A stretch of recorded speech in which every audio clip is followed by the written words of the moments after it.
Most of the time when Apex removes something from the game, people are pretty happy, but sometimes they remove something so cool and loved, people just can't help to be mad. Like the coolest movement tech in the game, the best feature that's been removed, and also a whole version of Apex Legends. So let's get onto it. First of all though, one of the dumbest things I've ever removed was back in Season 18, where Respawn thought, for some reason, these ranked rewards were a little too good, so they removed skydive trails from the ranked rewards and replaced them with a banner frame, which in my opinion was pretty silly, mostly because skydive trails are now only obtainable if you buy a prestige skin that comes bundled with a skydive trail, making them a very elusive cosmetic, so you can kind of see why Respawn removed them from being a free reward. I don't think it would be as dumb though if Respawn gave us an alternate way to get skydive trails, say in the battle pass or something. For this next thing though, a lot of you might not remember this being in the game because it was so long ago now, which is crazy to think about, because back in Season 8, Respawn removed something that should have gone right here, and this was a spectator icon, which was in the game from Season 1 to 7. Essentially, all it showed you is how many people were spectating you after you killed them, which, you know, no pressure, but there's 6 people spectating you right now, you better not fumble. Now, as cool as this was, I do see why this was removed, because obviously people are going to be more likely to cheat if they think nobody's spectating them. So, more cheaters can be caught in the act. Basically, the spectator icon was a cool flex when a lot of people were watching you, but it also gave cheaters insight when to stop cheating. One thing that isn't really OG because it was more recently removed was Wattson's special revive animation. If you're not aware, only a few legends have a special revive animation and everybody loves them because they are so rare, but recently Wattson's special revive animation was locked behind a perk. The perk it was locked behind is the amped revive perk, where you revive enemies to 50 HP. So this animation unfortunately now only plays if you have the perk active. I guess it does add more readability to Wattson, so you know that the person that she's reviving is going to have more health, but it also takes a massive amount of personality away from her. I just think it's a bit sad that we lost this one, because I mean, this animation, it's cool, you can't even deny it. So it wasn't entirely removed, but depending on your perk preference, you might never see it again. This next one though, I think this is the most controversial thing that has ever been removed from Apex. Like, you ask anybody and they will say they miss it to some degree, and this is the Lifeline revive shield. This was removed back in Season 9, and all it was essentially a shield with unlimited health that went up anytime you dropped Lifeline's drone on a friendly to revive them, and a lot of people were using this in 1v1 fights to great advantage. And instead of giving it a health bar or some similar system, Respawn just straight up removed it, and since then Lifeline has never truly been the same.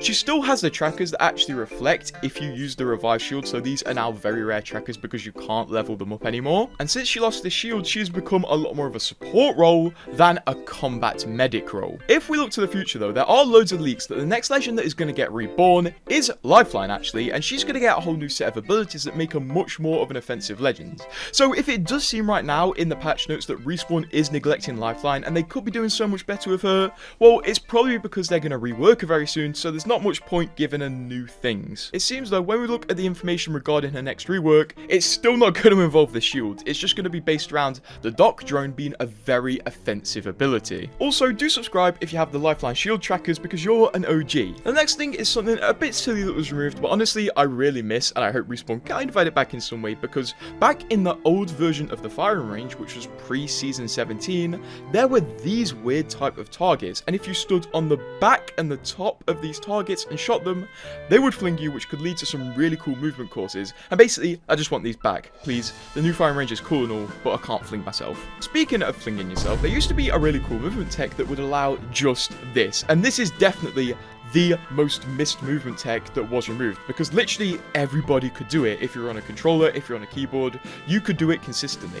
And this was punch boosting. It was a fairly simple movement tactic which became very prominent in Season 11. Basically, all you had to do was turn around while sliding down a very big hill and punch, and it would add momentum from your punch onto your slide, allowing crazy movement and crazy rotations like this. This was removed pretty quickly by Respawn, and they've never really considered bringing it back from what it seems. They most likely really hated this because it really did screw up the rotation times of the maps, especially on Storm Point, so it made it easier to third party if you knew how to abuse punch boosting.